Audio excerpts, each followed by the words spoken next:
Assalamualaikum warahmatullahi wabarakatuh. Alhamdulillah wassalatu wassalamu ala Rasulillah wa ala alihi wa sahbihi ajmain amma ba'd. Jumpa lagi di Bedah Buku di NLP Essentials dan alhamdulillah kita masuk di pertemuan ke-6 kali ini. Kita bahas buku yang sama, Influencing with Integrity, yang ditulis oleh Jenny Z. Laborde. Baik, kita kemarin sudah masuk di pembahasan report, dan kali ini kita akan sama-sama ngulik tentang teknik di dalam report. Dan sebelum kita masuk ke pembahasannya, ada hal yang pengen saya sharingkan, karena sudah beberapa kali pertemuan ya, saya belum sempat menginfokan tentang apa itu NLP Essentials. Nah, jadi NLP Essential itu kita bentuk sebagai sebuah community yang kita kenal dengan self-growth community. Nah, saya perlu menyampaikan visi, misi, dan juga program yang ada di NLP Essentials kali ini. Ya. Jadi biar teman-teman tahu gambarannya, ini pergerakannya komunitas ini kayak gimana sih? Gitu. Oke. Nah, jadi NLP Essentials itu dari tahun 2015 ya teman-teman. Ini dibangun, di-create sama Pak Toto PDY waktu itu, dan memang kala itu fokusnya adalah pelatihan sertifikasi NLP. Nah, nanti akan saya sampaikan seperti apa persisnya pelatihan yang dulu dilakukan sama Pak Toto. Nah, setelah semakin geser ke sini, beberapa tahun setelah NLP Essential berjalan, Pak Toto mengalami vakum karena ada beberapa hal sehingga NLP Essentials tidak berjalan lagi, gitu kan. Nah, di tahun 2023 ini, tepatnya di bulan Februari, saya diminta Pak Toto untuk menjalankan kembali NLP Essentials dengan wajah yang berbeda. Makanya saya berinisiatif untuk membuat NLP Essentials menjadi sebuah community atau komunitas. Karena seperti yang disampaikan sama Pak Toto ya, bahwa NLP itu kan punya banyak wajah dan punya banyak cara untuk mempelajarinya, gitu kan. Nah, mengingat bahwa dulu NLP juga terbentuk dari sebuah community, makanya oke, saya menyampaikan ke Pak Toto untuk membuat NLP Essentials ini menjadi sebuah komunitas, gitu kan. Jadi biar semakin banyak orang yang mendapatkan manfaat lebih luas, lebih dalam tentang NLP, gitu kan. Dan ini juga menjadi sebuah jawaban atas kegundahan diri saya, karena kebanyakan orang kalau sudah belajar NLP, ikut kelas NLP, sertifikasi NLP yang ada di Indonesia, terus berhenti belajarnya. Sehingga apa yang sudah dipelajari, yang sudah didapatkan bisa jadi, boleh jadi, belum sempat dipraktekkan, udah males, nggak ada teman diskusi, nggak ada teman ngobrol. Nah, dari sinilah akhirnya saya menyampaikan ke Pak Toto, Pak, ini perlu dibuat menjadi sebuah komunitas. Oke, di ACC sama Pak Toto waktu itu. Sehingga jalanlah NLP Essential seperti yang sudah kita alami bersama teman-teman ya. Kita cukup aktif di WhatsApp group, ya, di diskusinya. Semua hal yang ada dalam NLP Essentials itu semuanya adalah ilmu bagi saya. Bahkan diskusi yang dilakukan oleh teman-teman di WhatsApp group itu luar biasa banget, konstruktif banget, bisa meluaskan persepsi kita, meluaskan map kita, pemahaman kita, itu terus bertumbuh, terus bertambah seiring dengan banyaknya lemparan-lemparan ide untuk bisa didiskusikan. Itu menarik sekali. Oke, jadi tujuannya untuk itu biar kita bisa belajar NLP yang berkelanjutan, teman-teman. Biar nggak stuck, biar nggak mandek. Harapannya adalah biar kita punya model-model baru dalam NLP. Itu. Nah, visinya kita ingin menjadikan komunitas NLP Essentials ini menjadi sebuah komunitas belajar NLP yang berkelanjutan, seperti yang saya sampaikan tadi, dan juga menyebarkan NLP sebagai pengetahuan untuk memunculkan dan memaksimalkan potensi terbaik manusia yang ada di Indonesia. Kita fokusnya di Indonesia aja lah, karena sebenarnya pasar NLP di Indonesia tuh cukup bagus ya, cuma sayangnya belum banyak yang merawat gitu. Dan ini perlu dirawat ya. Banyak orang-orang yang luar biasa setelah belajar NLP. Maksudnya banyak orang yang kehidupannya mulai berubah, persepsi dia tentang kehidupan berubah, cara berpikirnya berubah, cara berkomunikasinya berubah, bahkan rezekinya pun juga berubah setelah belajar NLP. Itu memang ada ya. Mudah-mudahan kita juga termasuk yang di situ ya. Setelah belajar NLP, rezeki kita berubah menjadi lebih banyak. Karena ini menjadi sebuah wasilah sebagai sebuah jalan untuk membuat karya-karya yang punya nilai jual gitu. Nah, misinya adalah menyediakan berbagai model pembelajaran NLP untuk mendukung setiap insan menjadi versi terbaik dirinya dan berkontribusi positif untuk Indonesia. Nah, jadi selain setelah belajar bereksplorasi untuk diri sendiri, pengennya ya pergerakannya NLP Essentials ini bisa memberikan dampak yang positif untuk Indonesia. Makanya saya juga pengen mengajak teman-teman untuk bisa berkontribusi minimal ketika diri sendiri sudah berubah menjadi lebih baik lagi, menjadi lebih positif ya, keluarga juga menjadi lebih positif, nyebar ke tetangga gitu kan, sehingga nanti Indonesia bisa menjadi lebih baik gitu. Yang kedua adalah menjunjung tinggi dan menghargai perbedaan berpikir dalam norma-norma yang berlaku. Nah, ini kalau mengacu dari salah satu presupposisi NLP, the map is not the territory. Nah, ini perlu kita jadikan sebagai misi juga nih ya, apa yang bisa kita lakukan sebagai praktisi NLP untuk menghargai sudut pandang, untuk menghargai pemikiran orang lain gitu. Terus yang ketiga, menerapkan NLP sebagai kerangka berpikir dan jalan hidup setiap insan yang bertumbuh. Makanya di NLP Essentials juga saya ingin mengajak teman-teman untuk senantiasa mempraktekkan dululah apa yang sudah kita pelajari dalam NLP. Karena ketika diri kita sudah terbantu, kita udah ngerasain enaknya, kita udah ngerasain manfaatnya dalam belajar NLP, baru disampaikan, diajarkan kepada orang lain. Biar apa sih? Biar dapat ruhnya, teman-teman. Karena kalau hanya sekedar mengajarkan teori, tapi kita belum praktek, kita nggak akan dapat ruhnya. Sehingga yang disampaikan bisa jadi kayak nggak hidup, kayak nggak bernyawa, gitu. Jadi pastikan kita sudah belajar NLP dan mempraktekkannya dulu dalam kehidupan. Dan kita adalah orang yang wajib pertama kali mendapatkan manfaat sebanyak-banyaknya, sebesar-besarnya ketika kita belajar NLP. Nah, programnya seperti yang kita lakukan saat ini adalah bedah buku. Jadi kita mengkaji buku NLP baik klasik ataupun modern ya, yang nanti harapannya bukan hanya sekedar online, daring seperti ini, tapi juga bisa tatap muka ya. Kita mungkin adakan di kafe, di beberapa kota gitu kan. Karena nanti insya Allah NLP Essentials akan ada beberapa chapter di wilayah Indonesia, baik itu di Jakarta, Jawa Barat, Jawa Tengah, Jawa Timur, di Jogja, dan juga wilayah kepulauan yang lainnya. Harapannya saya seperti itu nantinya. Terus yang kedua, program dalam NLP Essentials adalah NLP Essential Stock. Ini sudah jalan juga, Alhamdulillah, udah 3 kali. Insya Allah pekan depan, enggak, 2 pekan lagi ya, itu yang keempat. Dan NLP Essential Stock ini lebih membahas tentang aplikasi NLP ya teman-teman. Jadi kalau teman-teman ingin sharing di sini, boleh. Siapapun boleh sharing, siapapun boleh berbagi manfaat di event NLP Essential Stock. Dan tidak hanya online juga seperti ini, harapannya ke depan nanti kita bisa melakukannya secara tatap muka.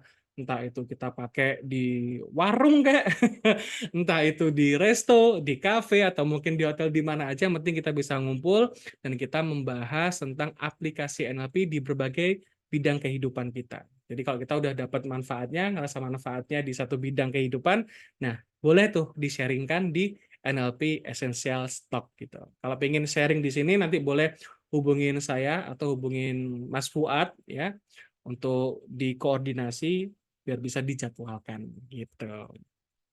Oke, yang ketiga adalah NLP Essential Class. Jadi ini melanjutkan estafet dari apa yang sudah dilakukan oleh Pak Totok PDY waktu itu di awal terbentuknya NLP Essentials. Jadi modulnya tuh sudah ada, teman-teman. Modul pelatihannya sudah ada, nanti tinggal kita lanjutkan saja untuk kelas sertifikasi dari NLP Essentials. Dan menariknya, untuk kelas NLP Essentials nanti ini cuma hanya ada satu aja. Jadi nggak ada practitioner, master practitioner, nggak ada. Cuma satu ini aja, NLP Essentials Class. Yang mana nantinya, ini kemarin saya sudah ngobrol sama Pak Toto juga, em, Pak Toto titip pesan intinya, kalau memang teman-teman nanti pingin jadi trainer di NLP Essentials, itu bisa. Caranya gimana? Nanti kita obrolin lagi. Gitu. Oke, jadi kelasnya hanya ada satu ini aja, NLP Essentials Class. Ya, untuk sertifikasi NLP dari NLP Essentials. Dan NLP Essential Class ini juga adalah hasil pemodelan dari NLP. Dan klaim yang disampaikan oleh Pak Toto adalah NLP Essentials ini adalah kelasnya. Kelas NLP Essential adalah kelas NLP paling mudah yang ada di Indonesia. Itu klaim dari Pak Toto. Dan saya sudah tahu materinya seperti apa, dan saya sepakat dengan apa yang disampaikan oleh Pak Toto tersebut. Jadi orang awam, bahkan orang yang sudah pernah belajar sekalipun ya, ketika nantinya gabung dan ikut di kelas NLP Essential Class ini, menjadi lebih tahu, oh ternyata sudut pandang dari NLP Essential terhadap NLP sendiri itu lebih simple, gitu, lebih mudah dipelajari, lebih mudah dipahami juga. Nah, kapan ini masih belum tahu, mudah-mudahan dapat segera kita eksekusi. Terus yang berikutnya adalah NLP for Coaching Class. Ya, jadi ini aplikasi NLP di bidang coaching, jelas ini adalah kelas sertifikasi NLP untuk coaching. Ya, jadi buat teman-teman yang ingin menajamkan kemampuan coachingnya, ini bisa gabung di kelas NLP for Coaching Class. Kelasnya 2 hari, NLP Essential tadi juga 2 hari sama. Cuma yang menarik adalah setelah gabung di kelas NLP Essential dan juga NLP for Coaching, itu ada yang namanya Practicing NLP. Ini ada sebuah grup khusus yang memang ditujukan untuk membahas lebih dalam, membahas lebih luas tentang apa yang sudah dipelajari di dalam kelas. Nah, jadi ini adalah NLP Essentials yang selama ini teman-teman sudah gabung di WhatsApp grupnya, tapi belum tahu ini sebenarnya apa sih gitu kan. Nah, mudah-mudahan dengan penjelasan ini, teman-teman dapat gambarannya lebih jelas, sehingga tahu, oke, pergerakan seperti ini. Oke, saya cocoknya di bedah bukunya aja, nggak apa-apa. Saya cocoknya di NLP Essential Stock aja, nggak apa-apa juga. Yang terpenting adalah NLP Essentials itu menyiapkan wadahnya, memberikan sarana juga teman-teman untuk belajar. Dan alhamdulillah juga saya punya koneksi yang cukup banyak dengan para tokoh-tokoh NLP yang ada di Indonesia, sehingga nantinya harapannya beliau-beliau itu bisa berbagi pengetahuannya kepada kita semua di NLP Essentials ini. Gitu. Oke ya. Nah, itu sedikit tentang NLP Essentials, mudah-mudahan bisa dapat gambarannya ya teman-teman. Dan sekarang kita akan masuk di pembahasan bukunya. Asik. Baik, kita masuk di teknik dalam building report ya. Kalau kemarin sudah sempat kita bahas sedikit bahwa mirroring adalah mencocokkan berbagai macam perilaku yang muncul pada orang lain. Nah, kalau kita belajar teknik building report, kalau kita belajar building report ya teman-teman, kita kan tahu bahwa ada matching dan juga mirroring. Nah, si penulis ini itu menyampaikan bahwa uh, mirroring itu adalah ibunya, sedangkan matching itu adalah anaknya. Maksudnya gini, matching itu adalah teknik di dalam mirroring. Matching adalah teknik di dalam mirroring. Kalau mungkin kita dulu belajar lebih kayak berdiri sendiri-sendiri ya, walaupun memang berhubungan antara matching dan juga mirroring. Tapi di sini penulis mengatakan bahwa uh, matching the four mirroring techniques, 4 teknik mirroring itu adalah matching, voice tone or tempo or both, yaitu mencocokkan nada suara, tempo ataupun keduanya, terus mencocokkan nafas, mencocokkan ritme pergerakan, dan juga mencocokkan postur tubuh. Nah, 4 ini. Nah, sekarang kita bahas satu persatu, teman-teman. Mencocokkan nada dan juga tempo. Matching voice tone or tempo atau tempo. Jadi bisa dicocokkan salah satunya atau bisa keduanya, gitu. Nah, di sini penulis mengatakan bahwa mencocokkan voice tone, nada pada orang lain dan juga tempo itu adalah the best way, the best way. Itu adalah cara cara terbaik untuk membangun rapport dalam dunia bisnis. Matching the other person voice tone or tempo is the best way to establish rapport in the business world. Itu yang disampaikan oleh si penulis. Karena memang kalau mungkin teman-teman baru mengikuti serial ini ya, jadi buku Influencing with Integrity ini memang buku NLP yang diaplikasikan dalam bisnis gitu. Dan eh, ini adalah materi seminar 3 hari sebenarnya itu. Terus dituliskan dalam sebuah buku. Nah, nada di sini dijelaskan ya, nada adalah high or low, tinggi atau rendah, loud, keras, atau lembut, soft. Ya. Sedangkan tempo adalah cepat atau lambat, dengan jeda atau tanpa jeda, with pauses or without pauses. Nah, kebanyakan orang tidak sepenuhnya sadar terhadap nada dan juga tempo mereka saat mereka berbicara.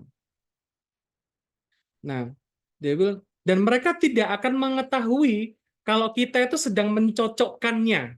Tuh. Ini seperti yang mungkin pernah sudah kita bahas ya, bahwa dalam berkomunikasi itu kan manusia sering nggak sadar, terjadi di luar kesadarannya, ngalir aja. Kita nggak pernah eh, sadar betul kenapa kita memilih pergerakan tangan seperti ini contohnya, gitu kan. Termasuk mengangkat bahu tadi, kita nggak sadar. Itu terjadi secara alamiah, secara otomatis. Yang mana ketika kita menangkap hal tersebut, artinya adalah, oke, kita menangkap proyeksi dari bawah sadarnya orang lain. Termasuk ketika orang ngomong dengan suara keras, ngomong dengan suara yang lembut, ya, temponya cepat, temponya lambat, itu terjadi di luar kesadaran karena menjadi sebuah kebiasaan dan spontanitas aja orang kalau ngobrol itu. Nah, tugas kita sebagai seorang praktisi NLP adalah mengenalinya. Oke, orang ini berbicara kalau ngobrol itu temponya seperti ini. Suaranya keras. Oh, suaranya lembut. Temponya cepat, temponya lambat. Kita kenali itu dulu, ya. Oke, kita lanjutkan. Nah, biasanya teknik seperti ini mencocokkan voice tone dan juga tempo, nada dan juga tempo, itu digunakan untuk membangun rapport dalam telepon gitu. Jadi kalau sales calling ya, kalau nelpon customer eh, itu boleh banget menggunakan teknik ini. Jadi disesuaiin tuh. Kalau ngomongnya cepat, kita ikut cepat. Kalau orang tersebut ngomongnya lambat, kita ikut lambat. Intinya kita samain. Jangan sampai kita ngomongnya kenceng banget suaranya, ya keras gitu kan. Terus sana ngomongnya pelan. Gitu. Jadi kayak kita lagi marahin customer kan kesannya. Jadi itu disesuaiin. Begitu juga saat kita ngobrol langsung dengan orang, dengan mitra bicara kita. Kita ngobrol ya, sesuaiin aja. Kalau semisal nih contoh ya dalam konteks terapi gitu, semisal dalam hipnoterapi gitu ya. Klien datang keadaannya lesu gitu kan. Terus ngomongnya juga menunduk, pelan suaranya. Terus kita ngomongnya kenceng. Apa kabar Ibu? Gimana sehat? Gitu. Itu nggak match ya kan? Kita sesuaikan. Jadi kita energi levelnya itu juga kita sesuaikan.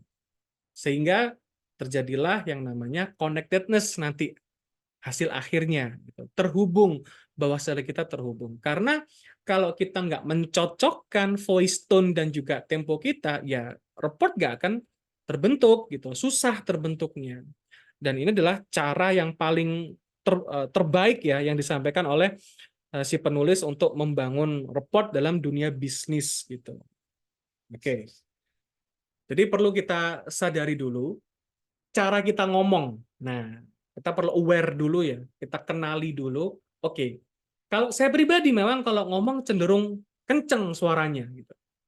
Tapi sometimes ketika saya berhubungan dengan klien, saya berhubungan dengan mitra bisnis gitu. Ya saya perlu aware.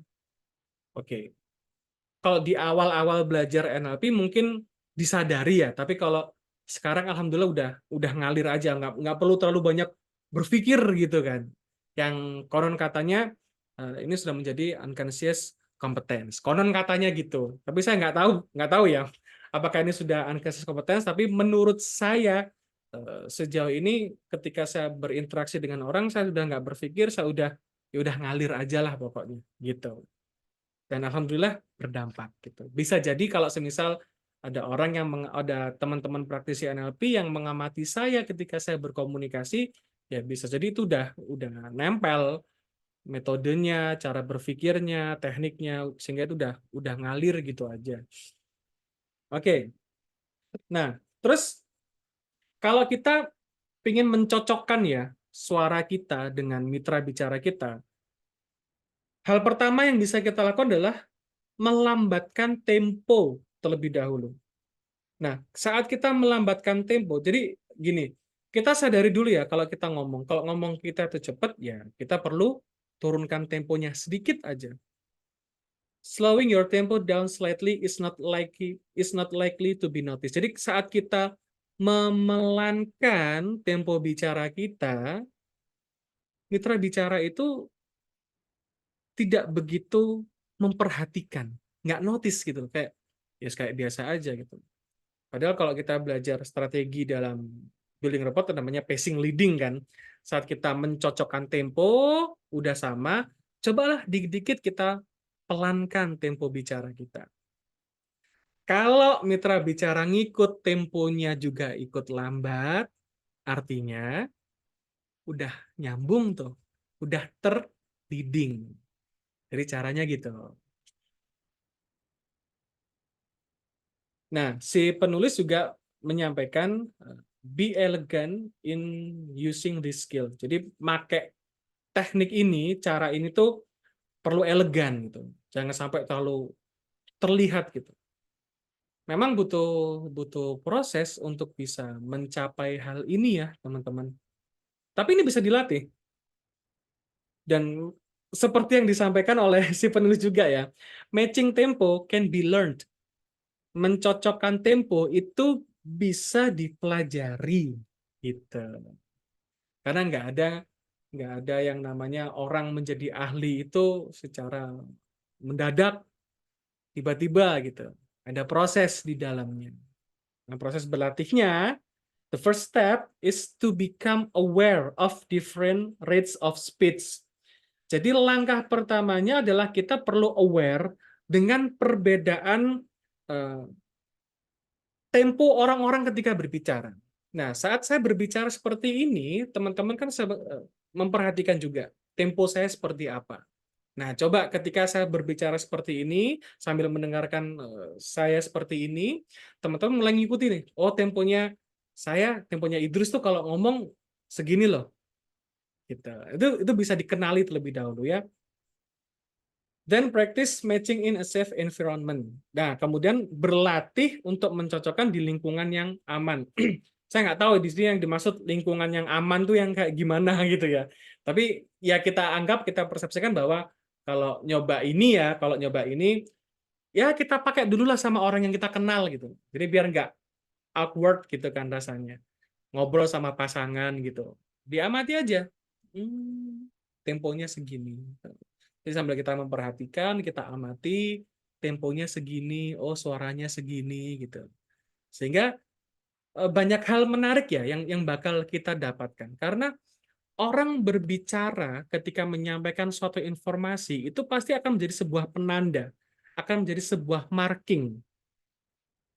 Contoh pasangan kita ya, misal eh, istrinya teman-teman gitu kan, atau mungkin suaminya teman-teman, manggil Pak gitu dengan Pak. Nah, itu kan beda kan. Kalau kita mengenalinya bahwa oke kalau ngomong Pak gitu berarti oh biasanya ada seperti ini nih kecenderungannya. Tapi kalau manggilnya Pak, nah itu pasti kecenderungannya gini nih. Jadi itu menarik teman-teman. Kita melatih awareness kita melatih sensory acuity kita, kepekaan kita. Sehingga kita tahu bahwa setiap orang menyampaikan informasi itu akan menjadi marking, itu akan menjadi penanda. Nah, itu menariknya di situ. Nah, later setelahnya matching tones will increase your ability to establish rapport. Dan kemudian mencocokkan atau menyamakan nada itu akan naik dengan sendirinya, teman-teman. Jadi kalau di sini yang saya tangkap ya, kalau kita nyamain tone nadanya kenceng gitu kan, atau mungkin lembut gitu, itu bisa diawali dengan mencocokkan temponya terlebih dahulu. Amati dulu tempo mitra bicara, diamati, oke. Ini kalau versi saya dulu ya, versi saya dulu teman-teman. Ini ketika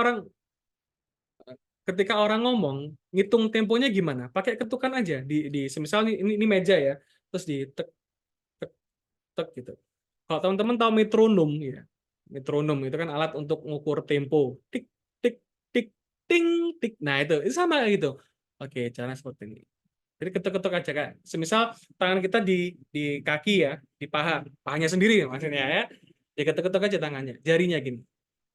Nah, diketuk-ketuk gitu. Untuk mengukur temponya. Terus kita cocokkan. Oke, segini nih. Gitu. Dan hal ajaib akan terjadi, teman-teman. Coba aja nanti ya. Pengen dicoba. Jadi itu yang pertama, yaitu adalah matching voice tone or tempo. Mencocokkan voice tone, warna suara, nada, dan juga tempo ya. Jadi kita kenali dulu, kita cocokkan kemudian. Yang berikutnya, teknik yang kedua adalah matching breathing. Mencocokkan nafas. Nah, tadi sempat dibahas di grup ya ini ya.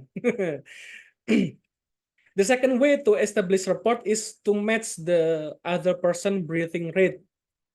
Cara kedua untuk membangun rapport adalah mencocokkan rate breathing. Ya, pola nafasnya ya, rate-nya pada orang lain, pada mitra bicaranya. Nah, karena nafas itu juga terjadi di luar kesadaran gitu kan. Kalau orang yang nggak berarti mindfulness katanya gitu kan. Karena ya itu adalah respon alam, bukan respon ya, itu adalah kerja tubuh kita secara alamiahnya kayak gitu. Kita nggak sadar aja bernafas gitu kan. Terjadi secara alamiah nafas. Nah, ketika kita mengamati nafas orang tersebut, kita bisa tahu karena setiap perubahan emosi, nafas kan juga terjadi. Dengan melihat, mengamati nafas orang, mitra bicara, kita juga setidaknya bisa dapat gambaran nih, kondisi batinnya tenang nggak dia? Kondisi emosinya gimana nih? Gitu. Karena setiap perubahan emosi, nafas tuh pasti berubah gitu. Nah, seringkali ketika di kelas, saya ngasih tips untuk peserta pelatihan, kalau untuk melihat, mengamati nafas mitra bicara, kalau sama-sama cowok ngelihat dada itu kan enak gitu kan. Kalau dadanya kembang kempis, berarti dia pakai pola pernafasan dada, karena kembang kempis dadanya. Kalau dadanya nggak kembang kempis, berarti dia pakai perut. Tinggal dilihat turun ke bawah ke area perutnya, kembang kempis perutnya. Orang kalau nafasnya pakai nafas perut, itu udah otomatis kebanyakan ya, rata-rata ya, itu dalam keadaan yang nyaman. Jadi salah satu parameter yang bisa kita pakai kalau kita ngobrol dengan orang lain dan dia nafasnya pakai nafas perut, maka bisa jadi dia dalam keadaan yang nyaman dan kita bisa ngalir aja setelah itu. Nah, yang menjadi tantangan adalah kalau yang kita hadapi ya mitra bicara kita itu perempuan, kan nggak enak tuh kalau kita ngeliatin dadanya kayak gini kan. Terus yang diamatin apa? Ini tips yang biasa saya kasih adalah yang diamati adalah bahunya. Jadi gini, ada namanya peripheral vision atau peripheral view. Saat kita melihat mata seseorang saat sedang ngobrol, kita juga bisa melihat area bahunya kan. Nah, sambil ngobrol seperti sambil ngeliat matanya, amati aja bahunya. Kalau bahunya terlihat naik turun, maka kecenderungan yang dia pakai adalah menggunakan nafas dada. Karena kalau orang pakai nafas dada, itu pasti terlihat banget naik turun bahunya. Walaupun sedikit ya, walaupun kecil, tapi bisa kebaca. Nah, sedangkan orang yang menggunakan nafas perut, pergerakan bahunya, naik turunnya, itu nggak begitu terlihat.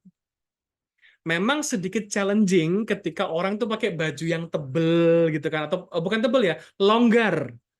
Semisal pakai jaket yang gede dan longgar itu mungkin agak susah. Tapi ya ini sebagai salah satu cara yang bisa dipilih. Nah, gitu. Jadi disamakan nafasnya. Jadi ketika kita persisten ya dalam mengamati orang lain saat kita ngobrol, kita bisa menemukan ritme nafasnya. Nah, saat kita bisa mengenali, kita memahami ritme nafasnya, maka kita bisa mem mempis apa bahasa bahasa bahasa buminya apa ini? Maka kita bisa ngikutin ya. Kita bisa ngikutin pola ritme nafasnya gitu. Kalau nafasnya cepat, kita ikut cepat. Kalau lambat, ikut lambat. Kita ngikut aja dulu, teman-teman. Karena ini adalah upaya untuk mencocokkan. Karena di dalam hal ini kita aware dalam berkomunikasi dan mitra bicara kita boleh jadi ya kita asumsikan dia tidak aware saat berkomunikasi dengan kita. Gitu. Jadi makanya banyak sinyal-sinyal bawah sadar yang bisa kita tangkap dalam kegiatan ini. Diamati polanya dan kita cocokkan. Dan kalau semisal mitra bicara kita itu bengek ya atau punya sesak nafas, itu tidak boleh di-matching-matchingkan ya. Itu jadinya kurang ajar. Jangan di-matching-matchingkan. Ya udah, biarin aja gitu. Mungkin nafasnya Kak, tersengal-sengal gitu. Itu nggak usah diikutin teman-teman. Nggak usah dicocok-cocokin juga. Gitu kan. Kita amatin aja ritme nafasnya yang normalnya dia. Ketika dia tersengal-sengal nafasnya mungkin ya itu nggak perlu diikuti ya. Jadi itu sebuah tips juga kayaknya nggak penting tapi penting juga khawatirnya nanti dianggap dipukul rata gitu kan. Oke, orang ini nafasnya tersengal-sengal, saya ikut aja. Jadi gini Pak ya, ya gitu kan aneh jadinya, kurang ajar itu namanya. Makanya kalau di bab ini jangan dilakukan. Jadi kalau dia bengek, mitra bicara kita bengek, biarin dia bengek gitu kan. Siapa tahu butuh nafas buatan gitu kan. Kita bawain oksigen gitu ya. Oke, kita lanjutkan yang ketiga. Jadi yang pertama tadi sudah matching voice tone or tempo. Yang kedua adalah matching breathing, itu menyamakan nafasnya, mencocokkan nafasnya. Yang ketiga adalah matching movement rhythms. Ya, jadi ritme pergerakan tubuhnya, ritme pergerakan tubuh bisa gerakan kepala, gerakan jari, ya itu kita ikuti. Detailnya gini teman-teman, saya bacakan. Jadi matching movement rhythms atau crossover mirrorings is a more complex matching. Jadi matching movement rhythms, kita mencocokkan ritme pergerakan mitra bicara kita, itu disebut sebagai crossover mirroring. Ya, ini sekalian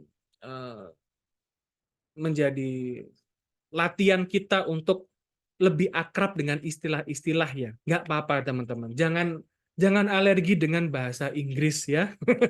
Jangan merasa terbebani dengan bahasa Inggris. Kalau merasa berat, merasa terbebani dengan bahasa Inggris, ya diubah dulu gitu ya. Sudut pandangnya, persepsinya diubah. Kan udah belajar NLP tuh? Nah, pakai itu dulu. Untuk mentreatment dirinya terlebih dahulu ya. Karena mau nggak mau ya memang kalau kita belajar NLP pasti akan bersentuhan dengan istilah-istilah yang berbahasa asing gitu. Jadi berdamai dulu aja dengan istilah-istilah ini. Walaupun nanti semisal kalau kita mau mengajarkan kepada orang lain, kita lebih prefer untuk pakai bahasa bumi semisal gitu kan. Ya udah nggak apa-apa itu pilihan gitu kan. Seperti nasihat yang disampaikan oleh guru saya, beliau bilang gini, belajarlah sesulit mungkin, ajarkan sesederhana mungkin. Itu. Itu nasihat dari guru saya. Makanya tugas kita adalah belajar yang susah-susah gitu. Kalau kita pingin mengajarkan kepada orang lain ya sampaikan dengan cara yang sederhana. Dan dalam kesempatan ini kan saya tidak ngajarin teman-teman kan. Kita sedang bahas buku bareng, bedah buku bareng-bareng gitu. Ceritanya gitu. Oke ya. Nah, jadi matching movement rhythms ini mencocokkan pergerakan ritme pergerakan ini disebut juga crossover mirroring.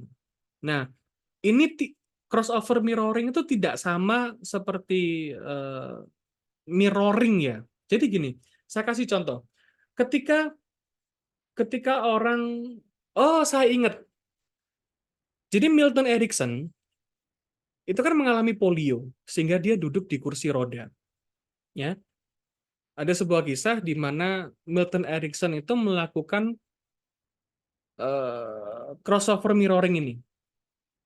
Jadi di saat kliennya si Erickson ini mengetuk-ngetukkan kakinya di lantai, tek tek gitu, menggerak-gerakkan, gitu kan? Yang dilakukan Erickson nggak bisa dong kakinya lumpuh. Masa mau diketuk-ketukan di kursi rodanya kan nggak mungkin. Yang dia lakukan adalah eh,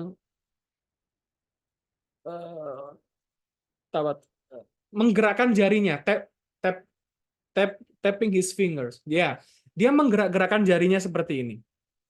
Jadi ketika orang itu ngetuk-ngetukin kakinya di lantai, si Erikson itu ngetukin jarinya. Begitu juga dengan proses yang lainnya. Semisal orang lain itu ketika ngomong tangannya seperti ini bergerak-gerak gitu kan. Ya kita menggunakan gerakan yang lain. Jadi crossover mirroring itu tidak harus sama persis, teman-teman. Jadi yang kita kejar adalah ritmenya. Yang kita kejar dalam crossover mirroring adalah ritmenya. Gitu. Jadi makanya kita perlu mengidentify some movement, kita perlu mengidentifikasi beberapa gerakan yang orang munculkan berulang-ulang dan match it dan cocokkan dengan different movement of your own. Jadi cocokkan dengan pergerakan berbeda versi kita aja gitu. Jadi kalau orang tersebut menggerakkan tangannya, ya kita boleh menggerakkan kaki. Atau mungkin ketika tangannya orang bergerak seperti ini, kita membuat gerakan melingkar di meja gitu. Tangan kita kayak apa sedang mainin meja gitu kan, kayak bersihin debu atau apa gitu. Kita gerakin. Ini namanya crossover mirroring. Nah, jadi ini lebih kompleks. Yang saya tangkap ketika kita berlatih ini ya sebenarnya sama aja. Kita kenali pola-pola yang sering kali muncul pada mitra bicara kita. Jika itu terjadi berulang kali, tugas kita adalah mencocokkan dengan gerakan yang berbeda tapi versi kita. Gitu. Ya. Itu adalah teknik yang ketiga dari mirroring. Sekarang kita masuk di teknik yang keempat. Sorry. Oke, ini ada beberapa catatan yang sudah saya tulis di sini karena ini penting untuk disampaikan. Crossover mirroring is almost never noticed. Jadi crossover mirroring itu hampir tidak pernah di-notice, nggak pernah disadari oleh mitra bicara. Bahkan praktisi NLP itu sendiri. Jadi ketika ada pertanyaan, gimana cara melakukan building report dengan praktisi NLP atau master praktisi NLP gitu. Kan dia udah tahu caranya, dia udah tahu tekniknya gitu. Ya balik lagi, praktisi-praktisinya orang praktisi NLP, semaster-masternya master praktisi NLP akan ada lengahnya, teman-teman. Oke. Nah, kalau kita melakukan matching movement rhythm atau crossover mirroring ini lebih halus ya, lebih halus. Beda dengan kalau semisal orang mitra bicara kita garuk gini terus kita ikutan gini gitu. Itu kan nampak banget. Tapi kalau crossover mirroring itu sangat tidak nampak ya. Jadi semisal ketika orang ini contoh di sini ya. Jadi ketika orang semisal mitra bicara kita dia benerin rambutnya gini kan. Terus saya kayak neken kacamata gini. Nah, gitu loh. Jadi gerak ikut gerak tapi dengan gerakan yang berbeda. Jadi kita sedang menciptakan sebuah harmoni, teman-teman, dalam berkomunikasi. Sehingga ritmenya sama, temponya sama, sehingga ketika orang ngomong, oke, sefrekuensi ya, ya ini maksudnya sefrekuensi itu kayak gini nih, gitu ya. Gitu. Oke, kita masuk teknik yang keempat, yaitu adalah matching body postures. Jadi mencocokkan postur, posisi duduk, kayak gitu-gitu ya. The last matching technique is the easiest. Ini adalah teknik terakhir dalam matching yang paling mudah, gitu ya. Tapi juga termasuk yang paling bisa dikenali oleh mitra bicara gitu. Disadari, dikenali. Ini ngapain sih niru-niru gitu kan. Karena itu benar-benar sama persis yang dilakukan ya.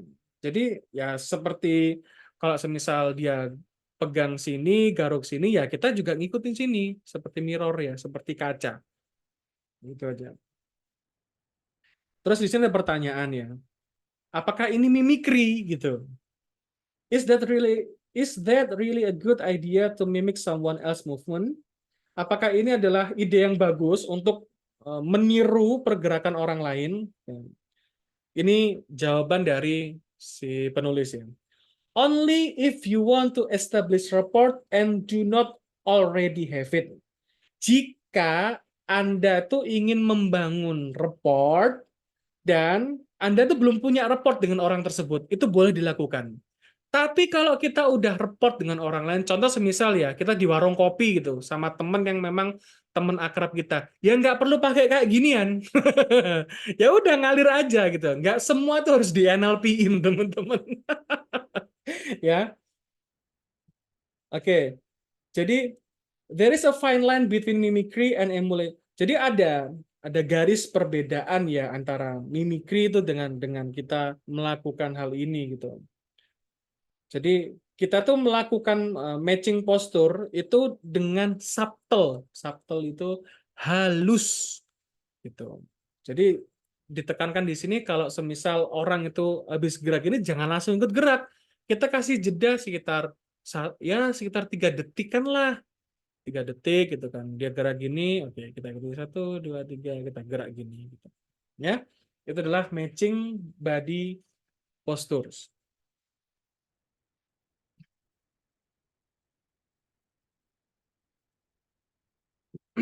Ini ada nasihat yang bagus banget ya dari si penulis. Jadi yang saya tangkap begini, kalau kalau kita mungkin ngerasa kayak keberatan ya dengan kok harus building report kenapa sih gitu kan. Maka cara yang paling bukan yang paling ya. Cara yang bisa kita lakukan adalah kita membangun kredibilitas kita. Iya, kita perlu membangun kredibilitas kita. Karena kalau kita sudah punya kredibilitas ya otomatis kita punya value. Kita dilihat orang, dilihat mitra bicara kita, kita akan punya tempat khusus di dalam benaknya gitu. Itu kalau kita sudah punya kredibilitas. Makanya orang yang punya kredibilitas kan dalam tanda nggak semuanya ya, itu kan kayak dia bertindak seenaknya aja gitu. Dia nggak perlu mikir oke harus mencocokkan gini, mencocokkan gitu. Nggak terlalu memikirkan hal tersebut. Bahkan orang yang nggak belajar NLP aja banyak gitu kan dan mereka berhasil dalam membangun hubungan, orang bisa dalam tanda kutip takluk gitu kan ketika ngobrol, ketika berdiskusi, ketika negosiasi ya karena memang dia sudah punya aura yang karisma yang bagus juga gitu. Jadi kalau nggak mau repot-repot harus building rapport ya kita perlu memposisikan diri kita itu sebagus mungkin ya. Kita perlu punya prestasi mungkin, kita tuh dikenal orang sebagai apa, itu menjadi salah satu cara biar kita nggak terlalu repot-repot dalam kegiatan building report ini. Oke, jadi itu yang bisa kita bahas ya teman-teman. Jadi ada 4 teknik yang sudah kita bahas tadi. Eh, Ada 4 teknik, mana tadi? Oke. 4 teknik mirroring. Yang pertama adalah mencocokkan nada dan juga tempo atau keduanya. Terus yang ketiga adalah mencocokkan nafas, ritmenya, polanya, tempo nafasnya kita cocokkan juga.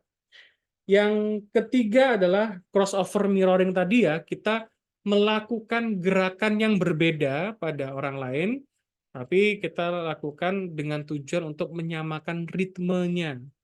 Apapun yang dia gerak apa, kita ikut gerak. Dia gerak apa, kita ikut gerak dengan cara kita sendiri. Terus yang keempat adalah body posture. Itu adalah posisi duduknya. Kalau dia condong ke depan, kita juga ikut condong ke depan. Kalau dia duduknya bersandar, kita ikut bersandar. Gitu. Jadi ini yang bisa kita bahas, teman-teman. Insya Allah di pembahasan berikutnya, kita sudah masuk di bab ketiga, yaitu adalah perception plus thinking communication. Jadi di bab ini kita akan membahas apa yang terjadi di dalam diri manusia, dalam otaknya manusia, dalam pikirannya manusia saat berkomunikasi. Nah, kita bahas tentang perception dan juga thinking. Seperti apa itu persisnya, insya Allah kita bahas di pertemuan yang mendatang. Dan ini yang bisa saya sampaikan, mudah-mudahan teman-teman dapat insight, dapat hal yang bisa untuk segera diaplikasikan sekarang. Saya Idris Putra, terima kasih untuk waktunya, untuk kebersamaannya. Kita ketemu lagi di kesempatan yang mendatang. Wassalamualaikum warahmatullahi wabarakatuh.